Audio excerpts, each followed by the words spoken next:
University మంచి భవిష్యత్తు కోసం తెలుగు విద్యార్థులు ఇష్టపడే యూనివర్సిటీ.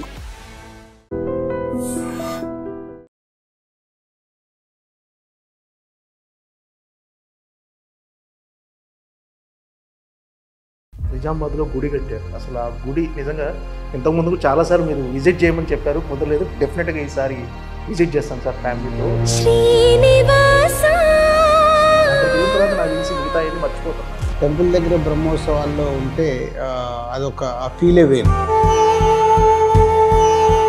ఇప్పుడు ఈ సినిమా రిలీజ్ సందర్భంగా ఇదంతా అలవాటు అయిపోయిందా?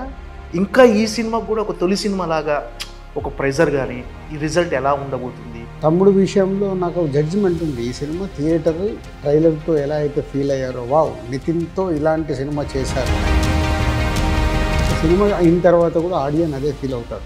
అంత పర్టికులర్గా ఉండడానికి కారణం ఏంటి సార్? ఎగ్జాంపుల్ నాకు ఖైదీ తమిళ్ కార్తీ సినిమా, అలాగే విరూపాక్ష సాయి ధరమ్తో చేసింది, అవి రెండు థియేటర్లో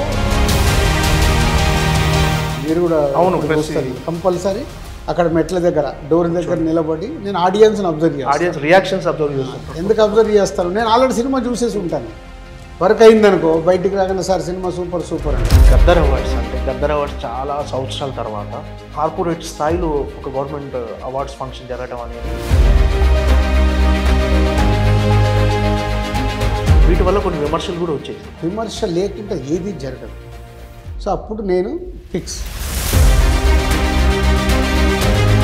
దిల్రాజు గారికి సినిమా ఇచ్చారంటే రామ్ చరణ్ గారు మిమ్మల్ని నమ్మి ఇచ్చారు. శంకర్ గారిని ఎంత నమ్మారో మిమ్మల్ని అంతే నమ్మారు. అంటే మీ విషయంలో అంటే మీరేమన్నా గిల్ట్ ఫీల్ అవుతున్నారు?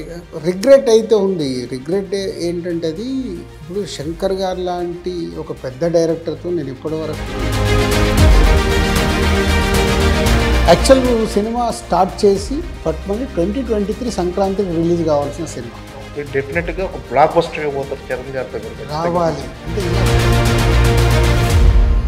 మమ్ము కాచువాడు, మీ మనసు దోచువాడు, మంగళాకారుడు, శ్రీ శ్రీనివాసుడు, ఇలా దిల్రాజ్ గారు బ్యానర్ అనగానే ఒక పాజిటివ్ వైబ్రేషన్తో స్టార్ట్ అవుతుంది సార్ సినిమా.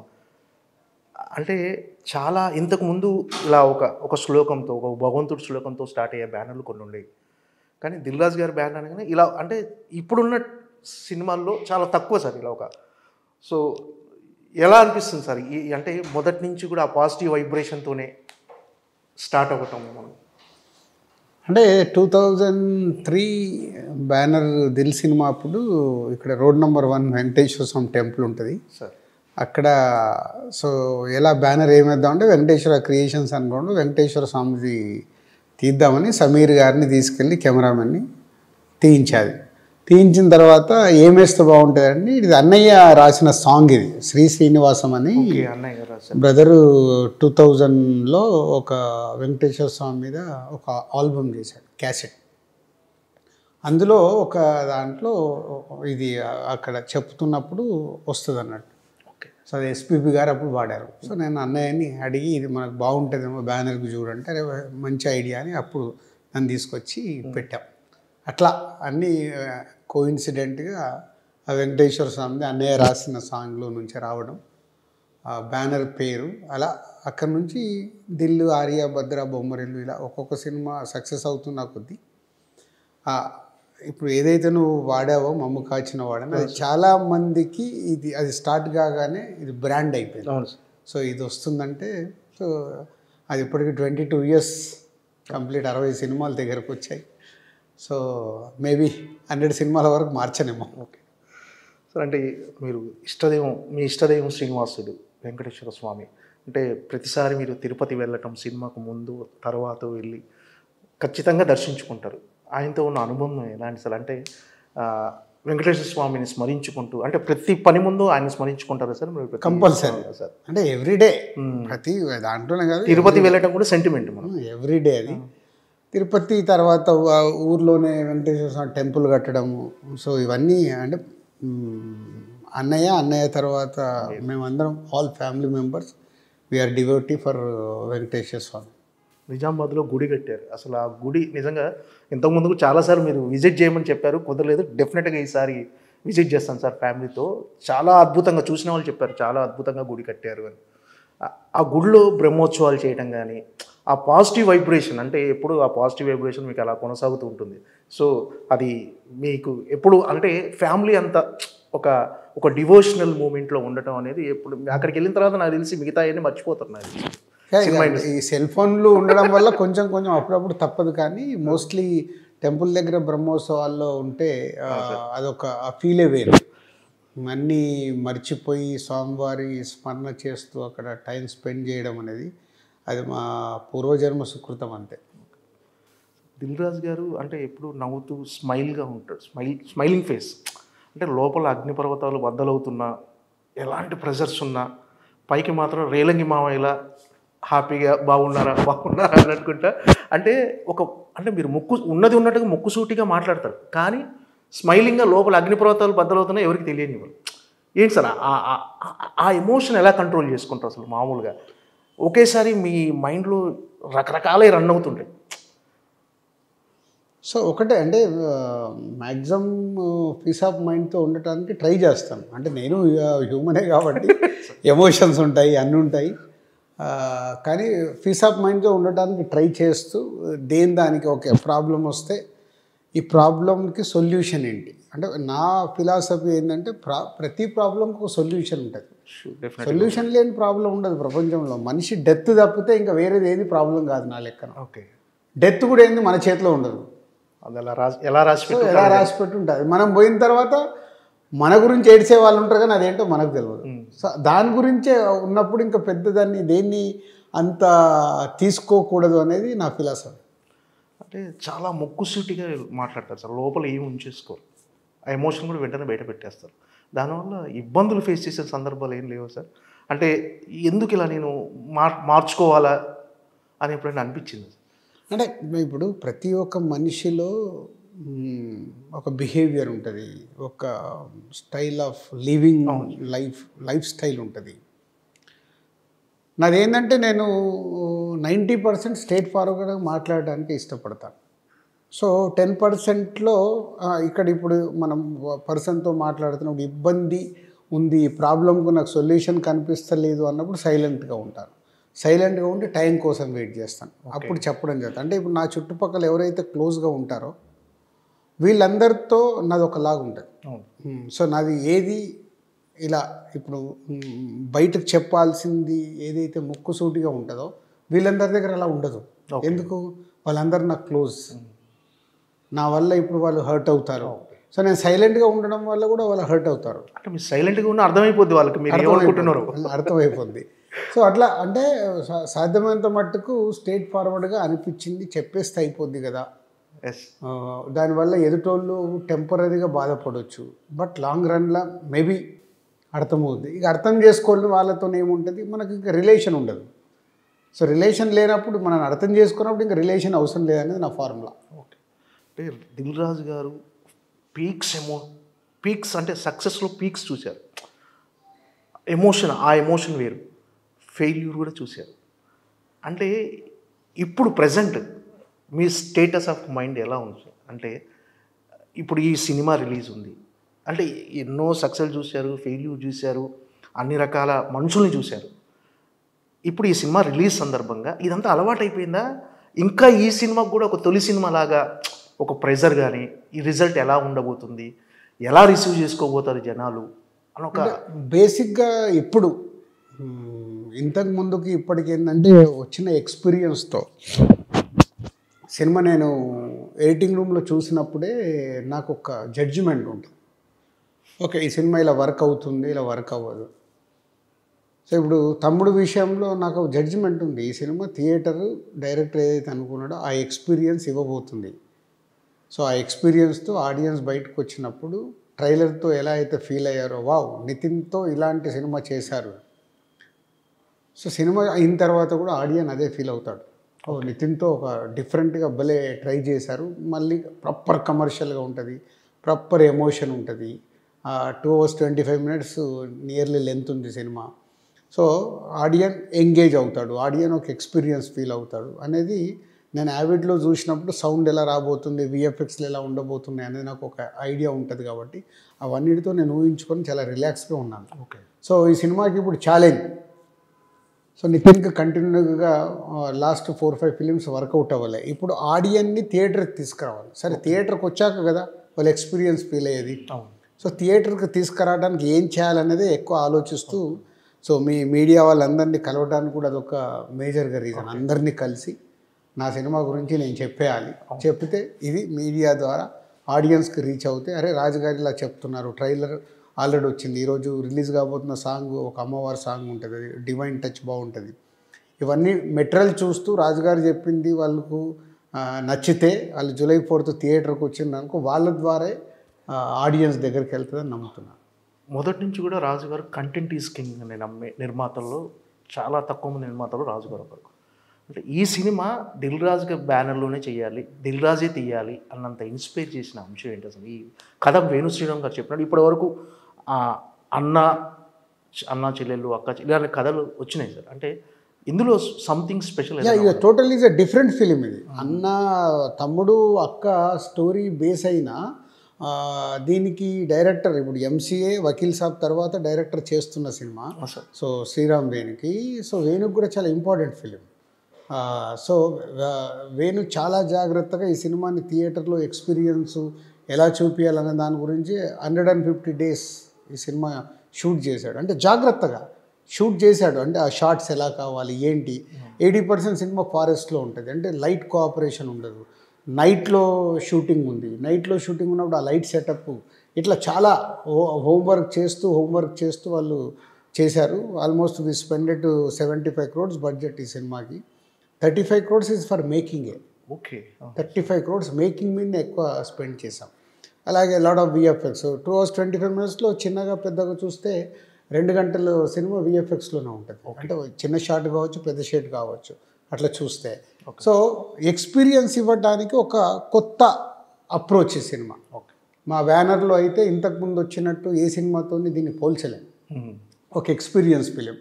పోతే ఇప్పటి వరకు రాని రిలేషన్ మా బ్యానర్లో వచ్చిన దాంట్లో నాన్న కొడుకు బొమ్మరిల్లు కావచ్చు, శతమానం భవతి 3 generations కావచ్చు, బలగం 3 generations మీద, అలాగే సీతమ్మ వాకిట్లో బ్రదర్స్ మీద, ఇట్లా అన్ని ఎమోషన్స్ టచ్ అయినాయి.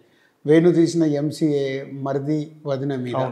సో ఫస్ట్ టైం ఒక తమ్ముడు అక్క స్టోరీ మా బ్యానర్లు ఇప్పటివరకు రాలేదు. సో తమ్ముడు అక్క మీద ఒక డిఫరెంట్ అప్రోచ్గా ఉండే ఒక యాక్షన్ థ్రిల్లర్ ఫిలిం ఇది. అండ్ విత్ వాళ్ళ ఎమోషన్ ఉంటూ ఒక ఎక్స్పీరియన్స్ ఇచ్చే సినిమా. అంటే మామూలుగా ఇది ఈ సినిమా ఫ్యామిలీ ఆడియన్స్ డెఫినెట్గా టార్గెట్ చేసిన సినిమా ఇది. నాట్ ఓన్లీ ఫ్యామిలీ, ఈ సినిమా చిన్నపిల్లలకి, ఫ్యామిలీస్కి, మాస్కి, యూత్ కూడా లైక్ చేస్తారు. ఫ్యామిలీ, సో ఇది అందరికీ నచ్చే సినిమా. అంటే ఫ్యామిలీ ఆడియన్స్ అంటే దాంట్లో కాంబో పిల్లలు కూడా వచ్చేస్తారు సార్, కిడ్స్ కూడా అందరూ వచ్చేస్తారు. అంటే ఇలాంటి సినిమాకి, అంటే ఒక ఎమోషన్స్తో క్యారీ అయ్యే సినిమాకి టెక్నికల్గా కూడా అంత సౌండ్గా ఉండాలి, టెక్నికల్గా కూడా ఎక్స్పీరియన్స్ ఇవ్వాలి, థియేట్రికల్ ఎక్స్పీరియన్స్ ఇవ్వాలి అంటే అంత పర్టికులర్గా ఉండడానికి కారణం ఏంటి సార్ ఈ సినిమా విషయం? అదే, అంటే ఇప్పుడు కోవిడ్ వచ్చిన తర్వాత నార్మల్ సినిమాలు థియేటర్లో ఆడియన్స్ ఎగ్జైట్ అవ్వట్లేదు. సో వేణు నాకు చెప్పినప్పుడు కూడా సార్ ఈ సినిమాని ఇలా తీద్దాం అనుకుంటున్నాను, ఇలా చేసినప్పుడే మనం ఆ ఎక్స్పీరియన్స్ ఇవ్వగలుగుతామని. అంటే ఎగ్జాంపుల్ నాకు ఖైదీ తమిళ్ కార్తీ సినిమా, అలాగే విరూపాక్ష సాయిధరం తేజ్తో చేసినాయి, అవి 2 థియేటర్లో వాళ్ళు తీసుకున్న థీమ్లో నుంచి ఒక ఎక్స్పీరియన్స్ ఇచ్చారు.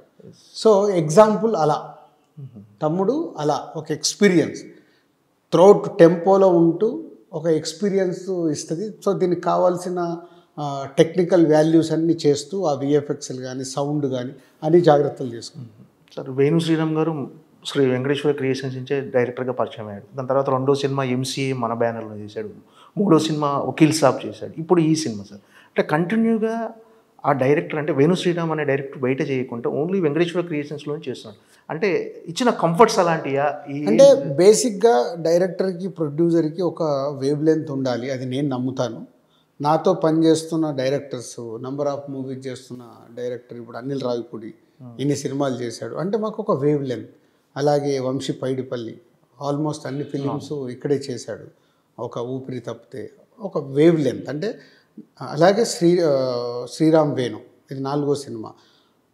వేవ్ లెంత్ అంటే ఒక డైరెక్టర్కి ప్రొడ్యూసర్కి డైరెక్టర్ ఏం కోరుకుంటున్నాడు అనేది నాకు అర్థం అవ్వాలి. అరే రాజుగారు అయితే ఇక మేము అడిగింది చెప్పగానే ఓకే ఇది వర్క్ ఇది అవుతుంది కాదు అనేది మాట్లాడతాడు. అలాగే వాళ్ళ దాంట్లో కూడా నేను అలాగే చెప్తాను. స్క్రిప్ట్ విన్నప్పుడు లేదు నాకు ఇది ఎక్కడ నచ్చట్లేదు, ఒకసారి ఏదో రాంగ్ వెళ్తున్నట్టుంది, చెక్ చేసుకోండి అంటే ఇప్పుడు నేను చెప్పిన డైరెక్టర్లు అందరూ చెక్ చేసుకుంటారు. ఓకే, రాజుగారు అంటున్నారు ఏంటి ఒకసారి చూద్దామని. అలా ఎడిటింగ్ రూమ్లో నాకు ఎక్కడైనా అనిపిస్తే ఇక్కడ లెంత్ అనిపిస్తుంది, ఇక్కడి నుంచి ఇక్కడికి కనెక్ట్ అవ్వట్లేదు, ఇప్పుడు ఎమోషన్ కనెక్ట్ అవ్వట్లేదు, లేకుంటే ఇక్కడ కొంచెం ల్యాగ్ అనిపిస్తుంది, ఇవన్నీ నాకు అనిపించినాయని చెప్తే వాళ్ళు నోట్ చేసుకుంటే వాళ్ళు వర్క్. ఇవన్నీ వేవ్ లెంత్, ఓన్లీ సినిమా కథ చెప్పడము సినిమా తీయడమే కాదు. ఇవన్నీ కుదిరితేనే ఒక రైట్ అవుట్పుట్ వచ్చినప్పుడు దాన్ని అందరం కలిసి ఎంజాయ్ చేయగలుగుతాం. అంటే అనుకున్న బడ్జెట్లో కాకపోవడానికి రీజన్ అంటే ఏమిటి? అంటే నెంబర్ ఆఫ్ వర్కింగ్ డేస్ పెరగటమా, అంటే ఎందువల్ల అంటే క్వాలిటీ విషయంలో ఎక్కడ కాంప్రమైజ్ కాకపోతే? బేసిక్గా ఈ సినిమా క్వాలిటీలో కాంప్రమైజ్ లేదు. ఎందుకంటే ఈ సినిమా థియేటర్ ఎక్స్పీరియన్స్ ఇవ్వాలి కాబట్టి 360 degrees ఈ సినిమాకి సౌండ్ విజువల్స్ సాలిడ్గా ఉండాల్సిందే, అండ్ యాక్షన్లో సంథింగ్ డిఫరెంట్ ఉండాల్సిందే. అవన్నీ అచీవ్ చేశాడు డైరెక్టర్. దానికి తోడు డిలే అవుతూ వచ్చింది. డిలే అవ్వడం వల్ల కొంచెం బడ్జెట్ పెరగడం సర్వసాధారణం. ఎప్పుడో లాస్ట్ ఇయర్లో రిలీజ్ అనుకున్నాము. సో నితిన్ది ఇంకొక సినిమా రాబిన్ హుడ్ రావడం, వాళ్ళు ముందు రిలీజ్ చేస్తామని అడగడం, సో వాళ్ళు చేసుకోవడం వల్ల మళ్ళీ మేము ఒక 3-4 months వెనకకి జరగాల్సి వచ్చింది. దాని తర్వాత వద్దామనుకుంటే ఓటీటీ వాళ్ళు ఇప్పుడు అగ్రిమెంట్ అయినప్పుడే వాళ్ళు ఒక డేట్ అడుగుతున్నారు. ఏ డేట్లో మీరు చేస్తారో ఆ డేట్ మాకు లాక్ చేసి ఇవ్వండి, వాళ్ళ నెక్స్ట్ సినిమాలు వాళ్ళు ఆల్టర్నేట్ సెట్ చేసుకోవటానికి. అవన్నీ రీజన్స్ సినిమాలు డిలే అవ్వటానికి. ఓకే, అంటే ఓటీటీ వాళ్ళు ఇచ్చిన డేట్తోనే మనం కూడా వస్తున్నాం అంతే కంపల్సరీ. ఇప్పుడు అంటే అందరికీ అది తప్పదా సార్? అది అందరికీ తప్పదు. ఇప్పుడు మన రిలీజ్ డేట్కి వెళ్ళి వాళ్ళ స్ట్రీమింగ్ డేట్ అడుగుతారు. అంటే ఒక నెలలో వాళ్ళు 2-3 సినిమాలు చేయరు, మనం చేసుకోవచ్చు. ఎందుకు ఓటీటీ వాళ్ళకి ఎవ్రీ మంత్ వాళ్ళకి ఒక ఫిలిం కావాలి, దాన్ని బేస్ చేసుకొని చేస్తారు.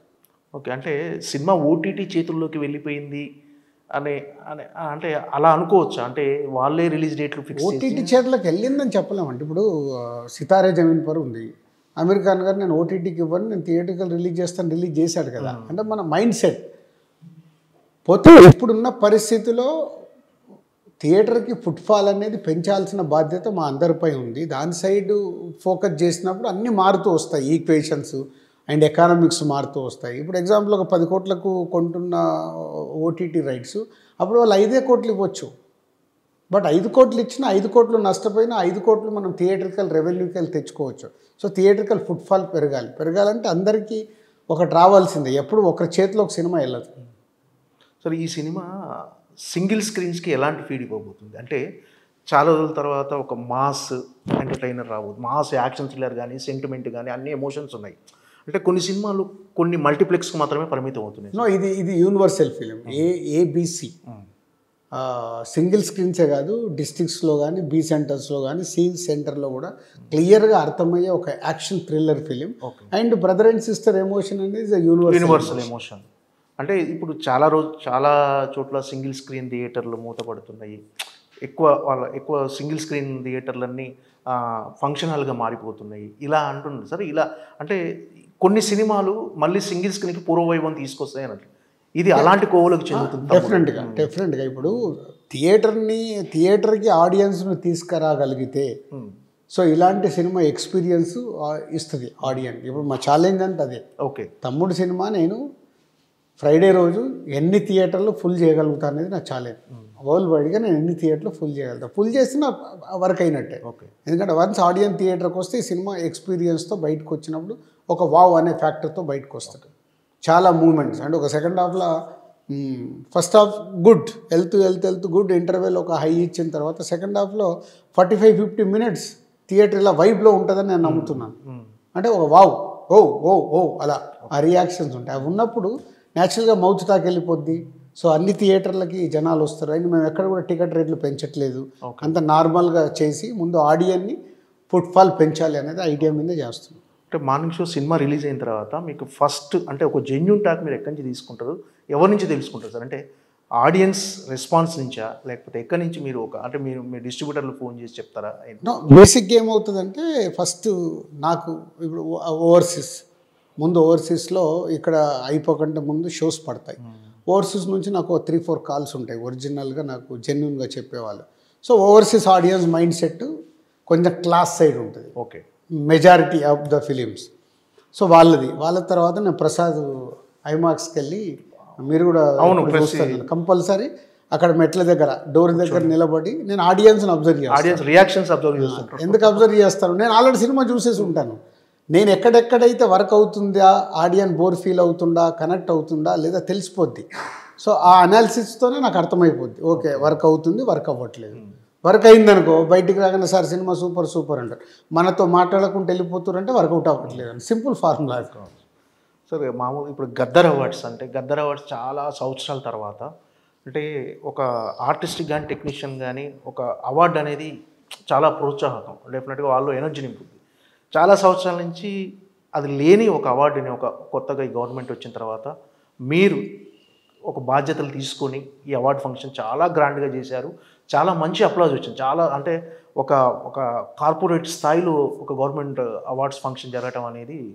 కానీ కొన్ని విమర్శలు కూడా వచ్చేసారు. అంటే ఇలాంటిది ఒక పెద్ద జరిగినప్పుడు డెఫినెట్గా అంటే నిజంగా ఇదేంటంటే గవర్నమెంట్ ప్రభుత్వ అవార్డుల ఫంక్షన్ కాబట్టి కొన్ని ప్రోటోకాల్స్ ఉంటాయి. వీటి వల్ల కొన్ని విమర్శలు కూడా వచ్చేసారు. వీటి పట్ల మీ స్పందన ఏంటి సార్? అంటే ఏంటి అసలు మీరు అలాంటిని ఎలా స్వీకరించారు? ఇప్పుడు ఫస్ట్ బేసిక్గా నా సిస్టమ్ ఏంటంటే 51% గుడ్, 49% నెగిటివ్. బట్ దీనికి 80% పాజిటివ్ ఉంది. నేను ఇక్కడే ఫిక్స్ కాబట్టి 80% ఉన్నప్పుడు నేను ఎక్స్ట్రాడినరీ సక్సెస్. అంతే 100%. 51% పాజిటివ్ ఉంటే చాలు. ఎందుకంటే ఈరోజు మన ఇంట్లోనే ఒక ఫంక్షన్ చేస్తాం, మన చుట్టాలందరినీ పిలుస్తాం, అందరు సాటిస్ఫై అవుతారా? అవ్వరు. ఇంపాసిబుల్. ఎవరు ఏదో వంక పెట్టేసి వెళ్తారు. మనం ఇల్లు కట్టుకుంటాం, ఇల్లు చూపిస్తాం, అరే ఈ బెడ్రూమ్లో ఇది పెట్టకుండా ఉంటే బాగుండు. అలాగ అవసరం లేదు. అది బెడ్రూమ్లో ఉండేది నేను, మనకేం కావాలో నాకు తెలుసు. కానీ విమర్శ ఏదో ఒకటి విమర్శ లేనిది నువ్వు ఏది చేయలేవు సొసైటీలో. ఓకే, విమర్శ లేకుండా ఏది జరగదు. సో అప్పుడు నేను ఫిక్స్, ఓకే మనం ఒక పని చేస్తున్నామంటే 51% దీని మీద పాజిటివ్ ఉంటే నేను సక్సెస్. ఓకే, 49% పాజిటివ్ ఉందంటే నేను ఫెయిల్. 50-50 ఉంటే నేను సేఫ్. 2% డిఫరెన్స్ అంతే దానికి దీనికి. అంతే 50-50 ఉంటే ఓకే సేఫ్. ఓకే, ఈ ఫార్ములా దాంట్లో ఇప్పుడు 80% వచ్చినప్పుడు అది ఎక్స్ట్రాడినరీ సక్సెస్. విమర్శ లేకుంటే ఎలా ఉంటుంది? విమర్శ ఉండాల్సిందే. ఇప్పుడు సినిమా ఇప్పుడు ఒక ఇంతమంది ఇన్ని సినిమాలు రిలీజ్ అయినాయి, ఇంతమంది ఉన్నారు, అవార్డు వచ్చిన వాళ్ళు ఒకలాగా ఉంటారు, అవార్డు రాని వాళ్ళు ఒకలాగా ఉంటారు. అవార్డు రాని వాళ్ళ దగ్గరికి వెళ్ళి ఏదో ఒక స్టోన్ పడుతూనే ఉంటుంది, అది common. And after 14 years award జరిగాయి. అవార్డు జరిగినప్పుడు విమర్శ లేకుంటే ఎలా ఉంటుంది? ఎప్పుడు లేని విధంగా ఒక ఈవెంట్ చేసాం, అవార్డు ఫంక్షన్ చేసాం గవర్నమెంట్ది. ఇవాళ ఆల్ ఇండియాలో నాకు తెలిసి ఎప్పుడు ఇలాంటిది ఒక గవర్నమెంట్ ఈవెంట్ జరగలే, చేసాం. వావ్ అన్నారుగా, సూపర్, అందరూ చాలా బాగుంది అన్నారు. సో అయిపోయింది. కానీ అంటే అవార్డ్స్ ఫంక్షన్ ముగిసిన తర్వాత కూడా మీరు అదే అందరూ రావాలి అవార్డ్ ఫంక్షన్, కానీ దాన్ని కూడా కొంచెం వక్రీకరించి వెళ్ళిపోయింది సార్. అంటే నా ఉద్దేశం నాట్ ఓన్లీ అవార్డ్ ఫంక్షన్, ఆ రోజు అవార్డ్స్ స్వీకరించడానికి ఒకటి ప్రభుత్వాలు పిలిచినప్పుడు రావాలి. అంటే అదే రోజు సీఎం చంద్రబాబు నాయుడు గారిది 4 o'clock అపాయింట్మెంట్ ఉంటే ఇండస్ట్రీది షూటింగ్లలో ఉండి చాలామంది రావట్లేదంటే క్యాన్సిల్ చేశారనే న్యూస్ బయటకి ఇచ్చారు. ఓకే, సో ఇది అవార్డుకి 14 సంవత్సరాల తర్వాత తెలంగాణ గవర్నమెంట్లో అవార్డు ఫంక్షన్ జరిగితే చాలామంది కారణాలు ఏదైనా కావచ్చు. 2024కు అందరు వచ్చారు. So 2024 is important. 2024 ఎవ్వరు మిస్ అవ్వకుండా అందరు వచ్చారు. ఎక్సెప్ట్ తుల్కర్ గారు ఒకరు, వాళ్ళ ఫ్యామిలీలో ఎవరు ఎక్స్పైర్ అవుతే ఆయన రాలేనన్నాడు, ముందు కమ్యూనికేట్ చేశారు, అందరు వచ్చారు. అంతకుముందు 10 yearsలలో ఆన్ అండ్ ఆఫ్ ఉంది. పోతే అది నేను స్వీకరించాలి. ఆ 10 yearsది ఇస్ ఎ బోనస్. ఆ 10 సంవత్సరాల అవార్డ్స్ ఇచ్చిన just is a bonus. Telangana form అయిన తర్వాత గ్యాప్ రాకుండా ఉండాలనే ఉద్దేశంతో ఒకసారి డిస్కషన్లో ఒక సినిమాకు ఎవ్రీ ఇయర్ ఒక సినిమా అవార్డు అనుకో, లేదు 3 సినిమాలని జ్యూరీ లేట్ చేయమంటే అది చేసి ఇట్స్ అ క్లీన్ జ్యూరీ. పోతే దాంట్లో కొన్ని విమర్శలు, అరే ఈ సినిమా కాదు అలా వచ్చండి, వాళ్ళు 100 లెక్కలేసుకునే చేస్తారు జ్యూరీ. ఎందుకు ఇవ్వాలి ఎందుకు ఇవ్వకూడదు వాళ్ళకు దాంట్లో ఉంటారు. సీఎం గారు కానీ గవర్నమెంట్ నుంచి కానీ ఎఫ్డీస్ నుంచి నేను చైర్మన్గా కానీ ఎక్కడ ఇన్వాల్వ్మెంట్ లేదు. జ్యూరీ ఏది ఫైనల్ చేస్తే అది ఇచ్చాం. సో 2024కు 100% అటెండెన్స్ ఉంది. So success.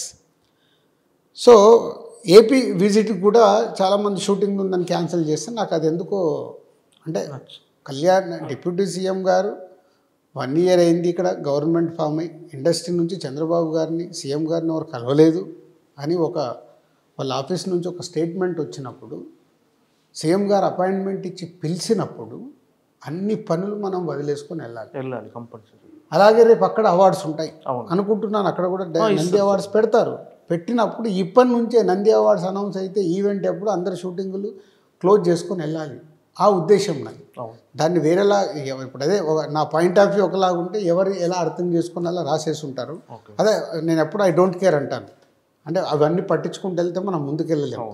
మనం ఏ పని చేసినా మన మీద ఒక స్టోన్ పడకుంటే అది వరకే కాదు, స్టోన్ పడాల్సిందే. దాంట్లో కొన్ని ఫ్లవర్స్ పడతాయి, కొన్ని స్టోన్స్ పడతాయి. ఫ్లవర్స్ తీసుకున్నప్పుడు స్టోన్స్ కూడా తీసుకోవాలి. దిల్ రాజు అనేది busiest producer in Tollywood sir. కానీ ఇంత బిజీగా ఉన్న మీరు ఎఫ్డీసీ చైర్మన్గా ఆ బాధ్యత తీసుకోమన్నప్పుడు అరే తలకు మించిన భారంలో ఆల్రెడీ మీరు ఎలా అంటే దాన్ని ఒప్పుకోవడానికి రీజన్ ఏంటి సార్? అంటే నిజంగా మీరున్న బిజీలో దానికి టైం కేటాయించడం అనేది డెఫినెట్గా ఒక ఛాలెంజింగ్.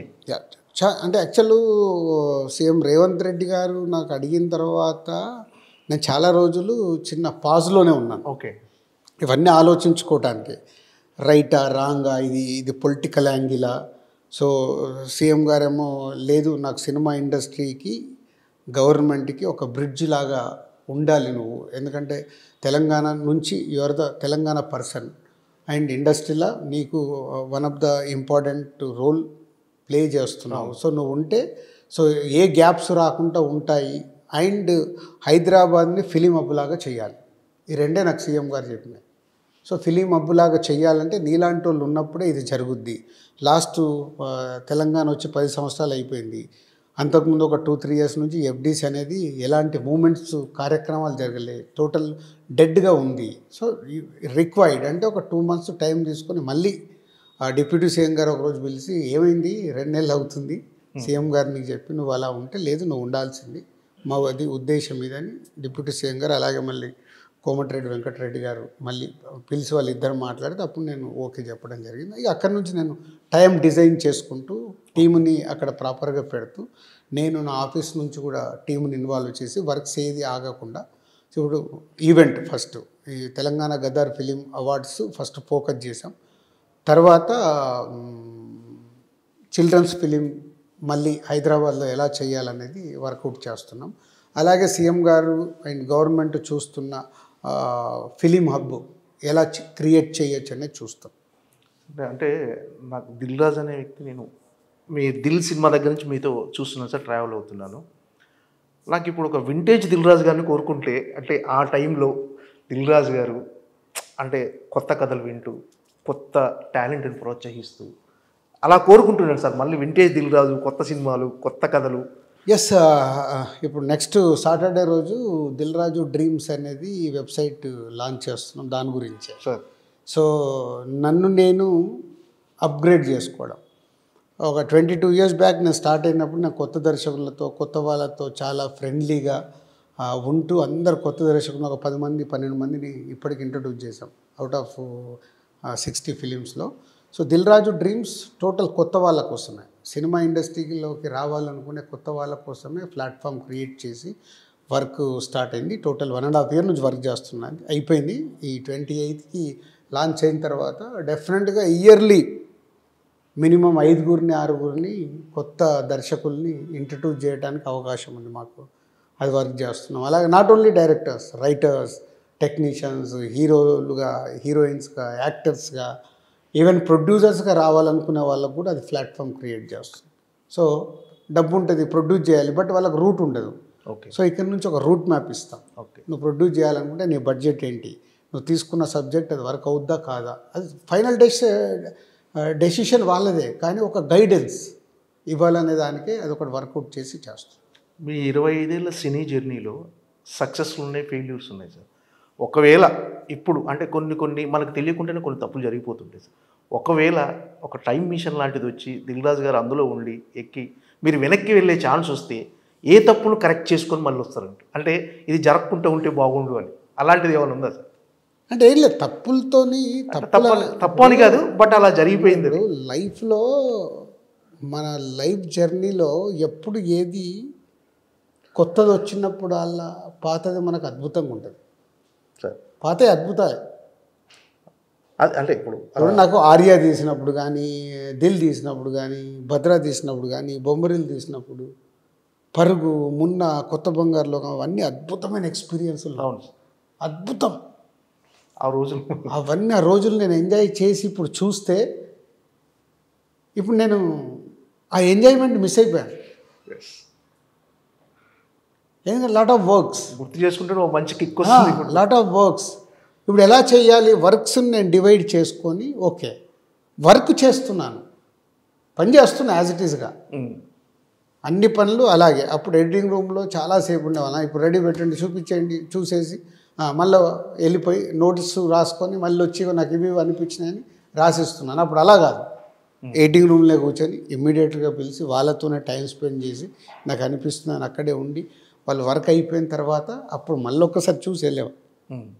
ఇంత డిఫరెన్స్ ఉంది. ఓకే, అప్పుడు చేశాను, ఇప్పుడు చేస్తున్నాను. ఎక్కడైనా కాంప్రమైజ్ అవుతున్న ఫీల్ కలుగుతుందా సార్? అంటే డెఫినెట్గా ఒక వర్క్ పెరుగుతుంది, మీకు బడ్జెట్స్ పెరుగుతుంది. కాంప్రమైజ్లు ఈ మధ్య చాలా అయ్యాను. అవి నాకు సినిమా రిజల్ట్ల మీద పడింది. సో మళ్ళీ ఇప్పుడు ఫిక్స్ అయ్యాను. ఓకే, నో నో నో, నేను కాంప్రమైజ్ అవ్వకూడదు. నాకు అనిపించి నేను మళ్ళీ ముగ్గురు నలుగురితో ఎప్పుడైతే డిస్కషన్ చేసినప్పుడు వాళ్ళకు కూడా అనిపించిస్తుందో సో ఐఎమ్ రైట్. సో ఇక్కడ కాంప్రమైజ్ అయ్యేది లేదు. మోమాటానికి సినిమా ఎక్కిచ్చేది లేదు. మోమాటాలకి చాలా రోజుల నుంచి ఉన్నాడు డైరెక్టరు, సరే బాగానే ఉంది కదా అని లేదు. ఇప్పుడు పరిస్థితులే బాగలేవు. So no compromise. Okay, so cinema ఎత్తుకుంటే ఫస్ట్లో ఎలా చేసామో ఇప్పుడు అలాగే చేద్దామని ఫిక్స్ అయ్యే వర్క్ చేస్తాం. అంటే ఈ బిజీ ప్రయాణంలో ఒక దగ్గర ఆగి అరే ఎటు వెళ్తున్నాం ఒక్కసారి అనాలిసిస్ చేసుకుంటారు సార్ ఎప్పుడన్నా? చాలా చేస్తాం.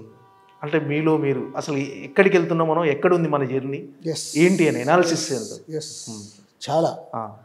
ఆ అనాలిసిస్ వల్ల మళ్ళీ ఈ మధ్యకాలంలో నేను 2003 నుంచి అట్లా 2003 నుంచి 2013 ఫస్ట్ 10 ఇయర్స్ గ్రాఫ్, 13 నుంచి కోవిడ్ వరకు ఒక గ్రాఫ్, కోవిడ్ దగ్గర నుంచి ఈ లాస్ట్ 4 ఇయర్స్ గ్రాఫ్ నేనే రాసుకున్నాను. ఓకే, అక్కడేం చేశాను, ఇక్కడేం చేశాను, కోవిడ్ వచ్చిన దగ్గర నుంచి లైఫ్ స్టైల్లో కానీ సిస్టంలో కానీ ఏమేం మార్పులు వచ్చాయి, ఈ మార్పుల్ని నేను అడాప్ట్ చేసుకున్నానా, నా రిజల్ట్స్ ఎందుకు తేడా వచ్చాయి, ఇట్లా ప్రతి ఒక్కటి హోంవర్క్. ఇక్కడ నాకు తెలిసింది ఒకటి ఏంటంటే అదే కాంప్రమైజ్. ఓహో నేను కాంప్రమైజ్ అవుతున్నాను, నో నేను కాంప్రమైజ్ అవ్వకూడదు. ఓకే, దిల్ రాజు అంటే కథ ఖచ్చితంగా వింటాడు, కథ ఖచ్చితంగా వినే ప్రొడ్యూసర్ అంటే ఏదో క్యాషియర్ లాగా డబ్బులు పెట్టేసి వెళ్ళే రకం కాదు. అంటే అలాంటి దిల్ రాజు ఎక్కడన్నా అంటే చాలామంది బయట అందరూ మీతో బాగుంటారు, 100% బాగుంటారు, కానీ వెయిటింగ్ ఎక్కడ దొరుకుతాడు అని. అలాంటిది మీకు ఏమైనా అనిపిస్తుంది సార్ ఎక్కడైనా మన గురించి అనవసరంగా? అంటే ఇక్కడిది ఇండస్ట్రీలో ఎలా ఉంటుందండి సార్, ఇక్కడి అక్కడ లేనిపోని చెప్పటం, ఒకరి మధ్య సంబంధాలు దెబ్బతీయడం అనేది ఇక్కడ కామన్. మీకు అనిపిస్తుంటుందా ఎప్పుడన్నా ఇలా జరుగుతుందేమో మన విషయంలో ఎక్కడన్నా? 100%, 90% జరుగుతుంది అలా. 90%. ఓకే, ఇక్కడ 100 మందితో కలిస్తే 90 మందితో అలాగే ఉంటుంది. ఎవరో 10 మంది మనం గ్రో అయిన ప్రాబ్లం ఏంటంటే వాళ్ళు కూడా వింటున్నారు, విని ఒక్కొక్కసారి నమ్మాల్సి వచ్చిన పరిస్థితి కూడా ఉంటుంది. అదే అలా. ఇప్పుడు ఏదో మన పాత శాస్త్రం ఉంది కదా, గ్లాసులో సగం నీళ్ళు ఉన్నాయి అని, అది పాత శాస్త్రం ఉంది, నీకు తెలుసో లేదో, సగం గ్లాసే నీళ్ళు ఉన్నాయి. ఓకే, రెండు అవే, ఒకటే భావం, మొత్తం భావం ఒకటే, చెప్పేదాన్నే బట్టే కదా వింటాం. అది నిజమా కాదా మనకు ఎట్లా తెలుస్తుంది? ఓకే, సో ఈ లైఫ్ జర్నీలో ఇవన్నీ కామన్. ఇంతమంది గురించి ఆలోచిస్తూ మనం బ్రతకలేము. నా మనస్సాక్షి నాకు అనిపించేది, నేను రైట్ చేస్తున్నానా రాంగ్ చేస్తున్నానా, రాంగ్ చేస్తే నేను కరెక్ట్ చేసుకోవాలి. అరే ఇది నేను తప్పు చేశాను. నాకు సందర్భాలు ఉన్నాయి, నాకు తెలుసో తెలియకో నాకు తప్పు జరిగినప్పుడు నేనే పర్సనల్గా వెళ్ళి సారీ చెప్పినవి కూడా ఉన్నాయి. ఓకే, అది నేను బయటకు చెప్పుకోవాల్సిన అవసరం లేదు. నా వల్ల తప్పరే, ఇది తప్పు, ఇది కరెక్ట్ కాదు. అలాగని ఇప్పుడు ఎదుటోళ్ళే మన మీద తప్పులు తోసినప్పుడు దానికి ఐ డోంట్ కేర్. ఓకే, దాని గురించి నేను రియాక్ట్ అవ్వాల్సిన అవసరం లేదు. చాలా ఉంటాయి అట్లా ఇండస్ట్రీలో. ఎందుకు ఇక్కడ ఎవరిది వాళ్ళం ఇండివిజువల్. ఇప్పుడు నా సినిమాతో పాటు ఇంకొక సినిమా వచ్చిందనుకో, ఇంకొక సినిమా వాళ్ళు ఎంతసేపు ఏమో ఆలోచిస్తారు, అరే వీళ్ళు ఇట్లా చేస్తున్నారు, అట్లా చేస్తున్నారు, అది చేస్తున్నారు. అరే నా వ్యాపారం, నా గురించి నేను చూసుకుంటాను. ఇప్పుడు నిన్ను మొత్తం నేను ఏదన్నా డ్యామేజ్ చేస్తే ఓకే, నేను 51% బాగుండి నీకు 49% ఇస్తే తప్పులేదు కదా. ఎందుకంటే ఎవ్రీవన్ ఇక్కడ బిజినెస్, అల్టిమేట్గా మళ్ళీ బిజినెస్ ఈజ్ నంబర్స్. డబ్బు లేకుండా ఎవరు ఇక్కడ ఫ్రీగా చేయరు, ఎవరు ఫ్రీగా చేయరు. పోతే నేను 22 సంవత్సరాలు సంపాదించుకుంది ఎవరికైనా చెప్తే వింటాను. నా పైన ఉన్న రెస్పెక్ట్ కావచ్చు, గుడ్ విల్ కావచ్చు, రాజుగారి కోసం మీరు చేద్దాంలే అని కొంతమంది అన్న వింటారు. అది నేను సాధించాను, అది చాలు కదా. 100%. అంటే రాజుగారు అంటే ఒక రెస్పెక్ట్. అంటే మీరు తీసిన సినిమాలు అలాంటివి. ఎగ్జాంపుల్ అంటే ఒక బలగం అనే సినిమా, అంటే అన్ని సినిమాలు ఆర్య కానీ, బొమ్మరిల్లు, కొత్త బంగారు లోకం, శతమానం భవతి కానీ, ఏ సినిమాకి ఆ సినిమానే. కానీ బలగం అనే సినిమా అసలు ఎప్పుడో మర్చిపోయిన జనాలందరూ తెరలు కట్టుకొని చూడటము, మీకు అంటే చాలామంది ఆ టైంలో ఎన్నికల క్యాన్వర్సింగ్ కూడా ఉపయోగించుకున్నారు బలగం అనే సినిమాని. అంటే అది తలుచుకున్నప్పుడు ప్రౌడ్గా అనిపిస్తుంది సార్ అలాంటి. డెఫినెట్గా. అంటే దానికంటే ముందు, బలగం సినిమా కంటే ముందు హర్షిత్ ఒకరోజు, సో ఇలా అంటే వాళ్ళందరూ కొంచెం సోషల్ మీడియాలో అక్కడిక్కడ ఉంటారు, నేను కొంచెం సోషల్ మీడియాకి దూరంగా ఉంటాను, ఎవరైనా పంపించింది చూడడం తప్పితే. హర్షిత్ ఎలా అయిందంటే 2023 బలగం మార్చిలో రిలీజ్ చేశాం. సో కొంచెం అక్కడ రకరకాలు అవి వస్తున్నాయి, ఇది ఉంది, అది ఉంది అని చెప్తే కూర్చోబెట్టుకుని ఒకటే చెప్పాను, హర్షిత్ ఇక్కడ గెలవాలంటే నువ్వు ఒక మంచి సినిమా ఇవ్వాలి. ఓకే, నువ్వు నెగిటివ్ ఏది వచ్చినా నువ్వు పట్టించుకోవచ్చు. ఎందుకంటే మన చుట్టూ నెగిటివ్ లేకుంటే నీ విలువ తెలియదు. నీ విలువ ఎప్పుడు తెలుస్తుంది? ఆ నెగిటివ్లోకి వెళ్ళి కూడా నువ్వు సక్సెస్ ఇచ్చిన రోజు, ఆ సక్సెస్ నలుగురికి ఉపయోగపడిన రోజు ఒక్క నెగిటివ్ కనిపించదు. Harshith is realise after Balagam. Okay, Balagam అయిన తర్వాత వావ్ ఇంత తేడా ఉంటుందా చిచ్చా, రెస్పెక్ట్ ఆటోమేటిక్. ఎందుకు? ఆ సినిమా వాల్యూ అంతే. సో మనం ఏం ప్రయత్నం చేయాలి? నెగిటివ్ దానికి వాడు అట్లా అనుకుంటున్నాడంట, వీడు ఇట్లా అనుకుంటున్నాడంట, అదంటే ఇదంటే అని మనం బుర్రపాటు చేసుకునే బదులు ఫోకస్ ఆన్ మనం ఏమి ఇస్తున్నాం, ఏమి ఇవ్వాలి. దీనివల్ల డబ్బే కాదు, ఇప్పుడు సంక్రాంతికి వస్తున్నాం సినిమా బ్లాక్ బాస్టర్, డబ్బు కావాల్సినంత వచ్చింది. ఓకే, సో ఒక పక్కన ఒక ఫ్లాప్ సినిమా, ఆ ఫ్లాప్ సినిమాని మర్చిపోయేలాగా చేసింది అంటే నిజంగా మాకు అదొక చేంజ్ ఓవర్ లైఫ్లో. ఇప్పుడు మా 22 ఏళ్ళ ఎక్స్పీరియన్స్లో ప్రొడ్యూసర్గా ఒక చేంజ్ ఓవర్. కానీ బలగం లాంటి సినిమా ఇచ్చినప్పుడు సంక్రాంతికి వస్తున్నాం ఒక క్లాసిక్ ఇండస్ట్రీ రికార్డు అన్ని క్రియేట్ చేసింది. బలగం అనే సినిమా ఒక ఎమోషనల్గా క్రియేట్ చేసింది. ఇవి రెండు రకాలు. సంక్రాంతికి వస్తున్నాం, బలగం. సో మేమే నంబర్ ఆఫ్ సినిమాలు తీసే వాళ్ళకి ఏంది, ఇట్లా కమర్షియల్గా మేము సినిమాలు ఇవ్వగలగాలి, ఎంటర్టైన్ చేయగలగాలి, ఇలా ఒక అద్భుతమైన సినిమాలు ఇవ్వగలిగాలి. ఓకే, ఇప్పుడు F2 అనిల్ రావిపూడి తీసినప్పుడు నేను చెప్పాను, అనిల్ ఇది ఎంటర్టైన్మెంట్తో పాటు నువ్వు ఒక అద్భుతమైన మెసేజ్ ఇస్తున్నావు, నీకు తెలియట్లేదు దీంట్లో. సో మనం ఎంతసేపు మగాళ్ళ గురించే మాట్లాడతాము, సినిమా అంతా నవ్వుకుంటారు, నువ్వు ఆడాళ్ళ గురించి సీన్ రాసావు చూడు, ఈ సినిమానే మన సినిమా సూపర్ హిట్ చేస్తుంది. ఓకే, నాజర్ గారు చెప్పేసాను. It's a true. ఓకే, అప్పటి వరకు లేడీస్ మీద నవ్విస్తూ లేడీస్ ఇంపార్టెన్స్ చెప్పినప్పుడు సినిమాని బ్లాక్ బస్టర్ చేసేసారు F2. ఓకే, సో ఇలాంటి ఇంపార్టెంట్ థింగ్స్ అంటే మనం తీసే సినిమాల ద్వారా సక్సెస్ అవ్వాలి, డబ్బు రావాలి, ఎంతో కొంత వాళ్ళకు ఉపయోగపడేది ఉండాలి. దానివల్ల 100 మంది చూసినప్పుడు 1-2 దాని గురించి రియలైజ్గా మేము చాలా సక్సెస్ అయినట్టు. ఓకే, అంటే మీరు ప్రతి హీరోకి వాళ్ళ కెరీర్లో మరపురాని సినిమా అంటే డెఫినెట్గా ఒక మైల్ స్టోన్ కానీ సినిమా ఇచ్చారు. ప్రభాస్ గారికి మిస్టర్ పర్ఫెక్ట్ కానీ, నెక్స్ట్ మన అల్లు అర్జున్ గారి అసలు కెరీర్ టర్నింగ్ ఆర్య అనేది, దాని తర్వాత డీజే ఇచ్చారు, నెక్స్ట్ మన ఎన్టీఆర్ గారికి బృందావనం అని బ్లాక్ బస్టర్ ఇచ్చారు, రామ్ చరణ్ గారికి గేమ్ చేంజర్ కొంచెం నిరాశపరిచింది. భవిష్యత్తులో అంటే రామ్ చరణ్ ఫ్యాన్స్ కానీ అందరూ దిల్ రాజు గారు మళ్ళీ రామ్ చరణ్కి ఒక బ్లాక్ బస్టర్ ఇవ్వాలని కోరుకుంటున్నారు సార్. ఆ ప్రయత్నాలు ఏమైనా మొదలుపెట్టారా మళ్ళీ? అంటే ఇప్పుడు చరణ్తో ఏ స్క్రిప్ట్ విన్నా ఈ స్క్రిప్ట్ ద్వారా చరణ్కి ఎలా అప్రోచ్ అవ్వచ్చు, ఎలా ఇది కథ చెప్పొచ్చు అని ఆలోచిస్తున్నాను లాస్ట్ 4 months నుంచి. అంటే ఇప్పుడు నాకు 2026లో ఇప్పుడు తమ్ముడు రిలీజ్ అయిన తర్వాత ఇంకొక సినిమా ఉంది ఆకాశం దాటి వస్తావు. ఆ రెండు ఇప్పుడు రిలీజ్ అయిపోతాయి ఇయర్లో. ఇప్పుడు ఆగస్టు నుంచి మొదలు పెడుతున్నాం కొత్త సినిమాలు. రౌడీ జనార్దన అండ్ ఎల్లమ్మ బలగం డైరెక్టర్తో, అండ్ దేతడి అని ఆశిస్తో ఒకటి, అండ్ ఇంకొక ప్రాజెక్ట్ కూడా ఫైనల్ అయింది. 4 2026లో రీచ్ అవుతాయి, రిలీజ్ అవుతాయి. సో 2026లో మొదలై 27లో రిలీజ్ అయ్యే సినిమాలు ఒక 6 స్క్రిప్ట్స్ చేసి పెట్టుకున్నాం. వాళ్ళు ఫైనల్ స్టేజ్లో ఉన్నాం 6 స్క్రిప్ట్లు. ఓకే. సో ఇప్పుడు ఈ 6 స్క్రిప్ట్లు ఎవరిని ఎలా అప్రోచ్ అవ్వాలి, దేంట్లో స్టార్ హీరో ఫిట్ అవుతాడు, దేన్ని ఎలా చేయాలనే ప్యారలల్గా వర్క్ చేస్తున్నాను. ఇంకో 2-3 మంత్స్లో నాకు క్లారిటీస్ వస్తాయి. ఓకే. సో ఓకే, ఇప్పుడు నరేషన్స్కి వెళ్తాం. స్క్రిప్ట్స్ అయిపోయిన తర్వాత నెక్స్ట్ నరేషన్స్కి వెళ్ళేటప్పుడు ఇది ఏ హీరోకి వెళ్దాము, ఇది ఏ హీరోకి వెళ్దాము, ఇది ఎవరితో చేద్దాము అనే దాని మీద వర్క్ స్టార్ట్ చేసాం.